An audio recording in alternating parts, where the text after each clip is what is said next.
তো রাসূল সাল্লাল্লাহু আলাইহি ওয়াসাল্লাম আসার পরে উনি রাসূল সাল্লাল্লাহু আলাইহি ওয়াসাল্লামকে টেস্ট করার জন্য একবার গিয়েছিলেন যে আসলে এটা নবী কিনা, কারণ উনি তো ইহুদি ছিলেন এবং তাওরাত কিতাবের বড় পণ্ডিত ছিলেন।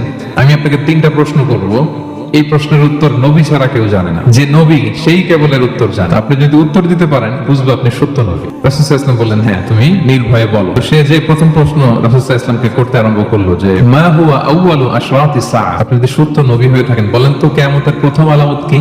এরপর সে জিজ্ঞেস করলো মা হুয়া আউয়ালু তাআমিন ইয়াকুলুহু আহলুল জান্নাহ, জান্নাতীরা যখন জান্নাতে যাবে ঢুকেই প্রথমে তাদেরকে কি দিয়ে আপ্যায়ন করা হবে, কি খাবে। রাসূল সাল্লাল্লাহু আলাইহি ওয়াসাল্লাম বললেন তারপর আব্দুল্লাহ ইবনে সালাম, তখনও তার নাম আব্দুল্লাহ ইবনে সালাম হয় না, তখন নাম ছিল হুসাইন বা হাসিন ইবনে সালাম।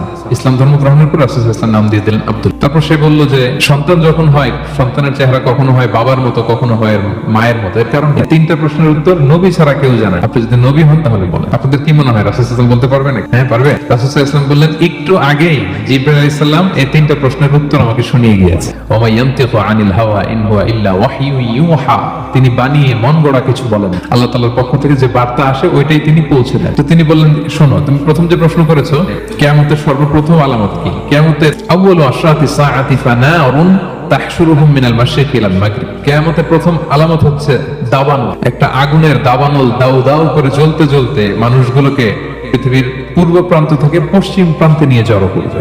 This is the first. 2 নম্বরে তুমি জিজ্ঞেস করেছো যে জান্নাতীরা জান্নাতে ঢুকলে কি দিয়ে আপ্যায়ন করা হবে। রাসূল সাল্লাল্লাহু আলাইহি ওয়াসাল্লাম বললেন যে আউয়ালু তাআমিন ইয়াকুলুহু আহলুল জান্নাতি ফাজিয়াদাতু কাবিদিল হুত, জান্নাতীরা যখন জান্নাতে ঢুকবে তাদেরকে মাছের ভুনা কলিজা বা কলিজার পাশে একটা জায়গা আছে, এই অংশটাকে ফ্রাই করে প্রথমে আপ্যায়ন করানো হবে। 3 নম্বর তুমি জিজ্ঞেস করেছো যে সন্তানের চেহারা কখনো বাবার মতো মায়ের মতো, কারণ এর কারণ হচ্ছে ফিজিক্যাল ইন্টিমেসির সময় যদি হাজবেন্ডের সিমেন প্রবল হয় তাহলে বাচ্চার চেহারা বাবার মতো হয়, আর যদি মায়ের যে ওভাম ডিম্বাণু এটা প্রবল হয় তাহলে চেহারা মায়ের মতো হয়।